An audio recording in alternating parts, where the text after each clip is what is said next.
नमस्कार बंधुरा शर्मा रान्नाघरेर आरो एकटा नतून रेसिपिते आपनादेर सकलके स्वागतम। आज के शेयर करब असाधारण स्वादेर निरामिष पेपर घंटेर रेसिपि। এই নিরামিষ পেঁপের ঘন্ট গরম ভাতের সাথে খেতে লাগে দুর্দান্ত, আর এটা বানাতেও কিন্তু খুব অল্প টাইম লাগে। তাহলে চলুন দেরি না করে শুরু করে ফেলি আমাদের আজকের রেসিপি। আজকের রেসিপি বানানোর জন্য প্রথমে এখানে আমি একটা পেঁপে নিয়েছি। পেঁপেটাকে খুব ভালো করে আমি পরিষ্কার করে ধুয়ে নিয়েছি। এরপর এই পেঁপেটার আমি খোসা ছাড়িয়ে নেব। এইভাবে আস্তে আস্তে করে আমি খোসাটা ছাড়িয়ে নেব, তবে খোসাটা ভালোভাবে ছাড়াতে হবে, পেঁপের যেন একটুও সবুজ অংশ না থাকে। পেঁপের উপরের সবুজ অংশটা খুব ভালো করে ছাড়িয়ে নিতে হবে।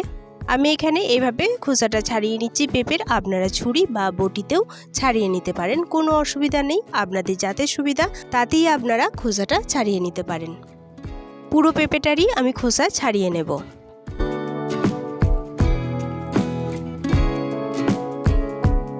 দেখুন এখানে আমার পুরো পেঁপেটার খোসা ছাড়ানো হয়ে গেছে। এরপর পেঁপেটা কেটে নেব। পেঁপেটা কাটার জন্য আমি এখানে একটা বোর্ড নিয়ে নিয়েছি। এই বোর্ডের ওপর পেঁপেটা রেখে এর ওপরের অংশটা আমি কেটে বাদ দিয়ে দিচ্ছি। বোটার দিকের অংশটা এভাবে আমি কেটে বাদ দিয়ে দিলাম। বাদ দেওয়ার পর এটাকে পিস করে নেব। তার জন্য পেঁপের মিডিল বরাবরে এইভাবে ছুরি দিয়ে কেটে এটাকে 4টে টুকরোতে আমি ভাগ করে নেব। বেশি ছোট ছোট করে কাটবো না, 4টে বড় বড় টুকরোতে এটা আমি ভাগ করে নেব। প্রথমে দেখুন এখানে 2টো টুকরো করা হয়ে গেছে। এরপর এর মিডিল বরাবর আবার আমি কেটে এটাকে আরও 2টো টুকরোতে ভাগ করে নিচ্ছি। এইভাবে 4টে বড় টুকরোতে আমি পেঁপেটা কেটে নিয়েছি। পেঁপেটা কাটার পর এরপরে এর যে বীজের অংশটা আছে সেটা চামচের করে এইভাবে বীজটা বার করে দিতে হবে। আমার এই পেঁপেটাতে অতটা বীজ হয়নি, তাও এই উপরের অংশটা আমি ফেলে দিচ্ছি। আপনাদের পেঁপে যদি বড় বড় বীজ হয়ে থাকে তাহলে বীজগুলো কিন্তু অবশ্যই ফেলে দেবেন, আর পরিষ্কার করে ফেলে দিতে হবে, একটাও বীজ যেন না থাকে। এক এক করে দেখুন আমি 4টে টুকরো থেকেই বীজ বার করে নেব। দেখুন আমার সবগুলো টুকরো থেকে বীজ বার করা হয়ে গেছে। এরপরে এটাকে আমি ভালো করে ধুয়ে নিয়েছি। ধুয়ে জল ঝরিয়ে আমি একটা থালার মধ্যে নিয়ে নিয়েছি। এরপর এই পেঁপেগুলো আমি গ্রেট করে নেব। তার জন্য দেখুন এখানে আমি একটা ছোট ছিদ্রওয়ালা গ্রেটার নিয়েছি। এই গ্রেটারের সাহায্যে এইভাবে পেঁপেগুলোকে আমি মিহি করে গ্রেট করে নেব। এই পেঁপেগুলো গ্রেট করতে সব থেকে বেশি টাইম লাগে, রান্নার থেকেও বেশি। রান্নাতে অতটা টাইম বেশি লাগে না, পেঁপেটা গ্রেট করতেই বেশি টাইম লাগে। তাই একটু সময় নিয়ে সব পেঁপেগুলো সুন্দর করে গ্রেট করে নেব।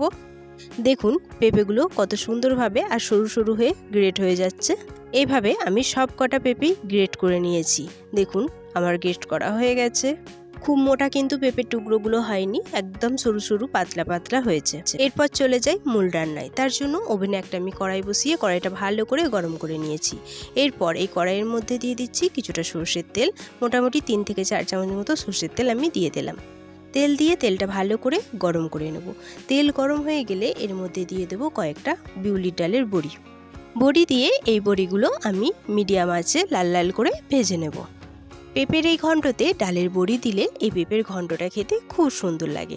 তবে আপনারা যদি না দিতে চান সেক্ষেত্রে আপনারা ছোলাও এতে ব্যবহার করতে পারেন। ছোলাটা আগে থেকে ভিজিয়ে রেখে এই পেঁপের ঘন্টের মধ্যেও আপনারা ব্যবহার করতে পারেন।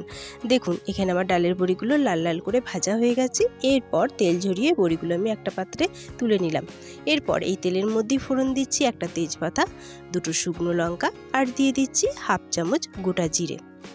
ফোড়ন দিয়ে এই ফোড়নটা আমি 10 থেকে 15 সেকেন্ড ভেজে নেব, সুন্দর একটা গন্ধ ওঠা পর্যন্ত। ফোড়ন ভাজা হয়ে গেছে। এরপর এর মধ্যে দিয়ে দিচ্ছি হাফ চামচ গ্রেট করা আদা। আদা দিয়ে আদাটা এরপর আমি ভেজে নেব, আর এই সময় আঁচটা কিন্তু আমি লোতেই রেখেছি। লো আঁচে আদাটা আমি ভেজে নেব। এখানে আমি গ্রেট করা আদা ব্যবহার করলাম, আপনারা আদা বাটাও ইউজ করতে পারেন। আদাটা আমার ভালো করে ভাজা হয়ে গেছে। এরপর এর মধ্যে অ্যাড করে দিচ্ছি হলুদের গুঁড়ো, সামান্য একটু কাশ্মীরি লঙ্কার গুঁড়ো, আর দিয়ে দিচ্ছি সামান্য একটু জিরে গুঁড়ো। সব শেষে দিয়ে দিচ্ছি মশলা না ধরার জন্য সামান্য একটু জল। এরপর নেড়ে চেড়ে ভালো করে মশলাটা আমি কষিয়ে নেব। মশলা নেড়ে চেড়ে মেশানোর পর এর মধ্যে দিয়ে দিচ্ছি স্বাদ অনুযায়ী লবণ, আর দিয়ে দিচ্ছি কয়েকটা চেরা লঙ্কা। এখানে ঝালটা আপনারা যেরকম খাবেন সেই অনুযায়ী লঙ্কা ব্যবহার করবেন। তবে ঝালের জন্য এখানে আমি কাঁচা লঙ্কা ব্যবহার করেছি, কোনো গুঁড়ো লঙ্কা দিইনি, শুধু কাশ্মীরি লঙ্কার গুঁড়ো দিয়েছি রঙটা সুন্দর আসার জন্য।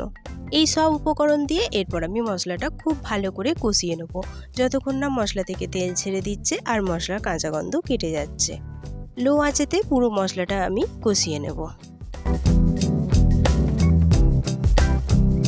দেখুন 3 থেকে 4 মিনিট মশলাটা আমি খুব ভালো করে কষিয়ে নিয়েছি। আমার মশলা কষানো হয়ে গেছে। এরপর এর মধ্যে আমি অ্যাড করে দিচ্ছি গ্রেট করে রাখা পেঁপে। সব পেঁপেটাই আমি দিয়ে দিচ্ছি। পেঁপে দেওয়া হয়ে গেছে। এরপর নেড়ে চেড়ে এই পেঁপেটা আমি মশলার সাথে খুব ভালো করে মিশিয়ে নেব। এইভাবে গ্রেট করে পেঁপের ঘন্ট রান্না করলে এটা যে এত সুন্দর খেতে হয়, না খেলে পরে কিন্তু বিশ্বাসই হবে না।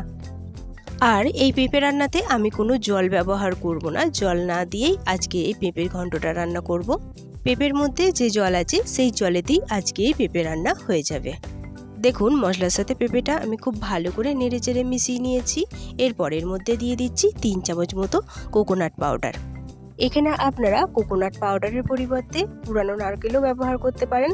বাড়িতে সব সময় কাঁচা নারকেল তো অ্যাভেলেবেল থাকে না, তাই আমি এখানে কোকোনাট পাউডারটা ইউজ করলাম। তবে কোকোনাট পাউডার দিলেও কিন্তু স্বাদের কোনো হেরফের হয় না। কোকোনাট পাউডার দিয়ে এটা আমি পেঁপের সাথে খুব ভালো করে নেড়েচেড়ে মিশিয়ে নেব।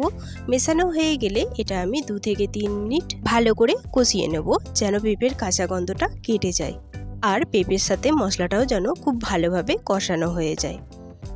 এই সময় আঁচটা কিন্তু আমার এখনও লোতে আছে, আমি কিন্তু আঁচ এখনও বাড়াইনি। লো আঁচেতেই আমি পেঁপেটা খুব ভালো করে কষিয়ে নেব, অনবরত নেড়ে চেড়ে। দেখুন এখানে আমার 2 থেকে 3 মিনিট পেঁপেটা খুব ভালোভাবে কষানো হয়ে গেছে।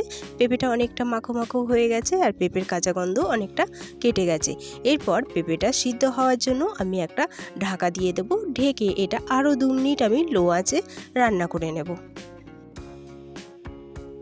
ফিরে এলাম 2 মিনিট পর, ঢাকাটা খুলে দেখিয়ে দিচ্ছি। দেখুন পেঁপেটা খুব ভালোভাবে সিদ্ধ হয়ে গেছে। এরপর নেড়ে চেড়ে এটাকে ভালো করে আমি মিশিয়ে নিচ্ছি। যেহেতু পেঁপেটা গ্রেট করা, তাই এটা সিদ্ধ হতে খুব একটা বেশি টাইম লাগে না। 2 মিনিট ঢাকা দিয়ে রান্না করলে পেঁপেটা কিন্তু খুব ভালোভাবে সিদ্ধ হয়ে যায়। এই অবস্থায় আমার পেঁপেটা কিন্তু ভালোভাবে সিদ্ধ হয়ে গেছে।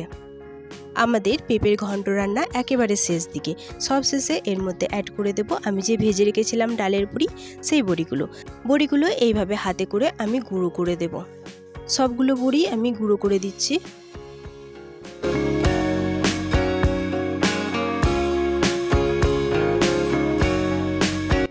বড়িগুলো সব আমি গুঁড়ো করে দিয়ে দিয়েছি। এরপর নেড়ে চেড়ে একবার ভালো করে মিশিয়ে নেব। পেঁপের এই ঘন্টতে এই ভাজা বড়িটা এত সুন্দর খেতে লাগে বলার নয়। দেখুন বড়ি দিয়ে আমার নেড়ে চেড়ে ভালো করে মেশানো হয়ে গেছে।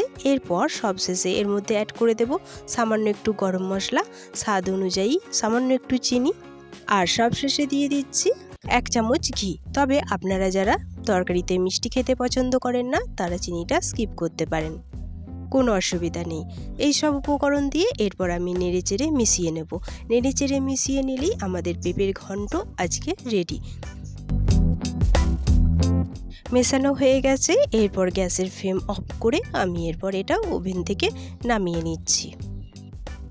এরপর পরিবেশনের পালা। তার জন্য এখানে আমি একটা প্লেট নিয়ে নিয়েছি। এই প্লেটের মধ্যে এরপর আমি নিরামিষ এই পেঁপের ঘন্টটা গরম গরম পরিবেশন করে নেব। আপনারা কে কে এইভাবে আমার মতো করে পেঁপের ঘন্টটা বাড়িতে রান্না করেছেন অবশ্যই কমেন্টে জানাবেন। আর যারা এখনও এটা করেননি, তাদের কাছে অনুরোধ রইল অবশ্যই একবার ট্রাই করে দেখতে পারেন। আশা করছি খুব ভালো লাগবে। আর ঘরে থাকা অল্প মশলায় এটা রান্না করা যায়, আর বানাতেও খুব একটা বেশি টাইম লাগে না।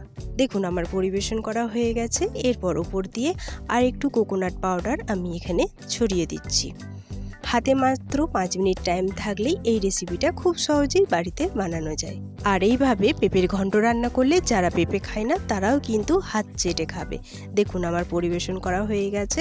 এটা দেখতে কত সুন্দর হয়েছে, আর খেতে তো আগেই বলেছি দুর্দান্ত হয়েছে।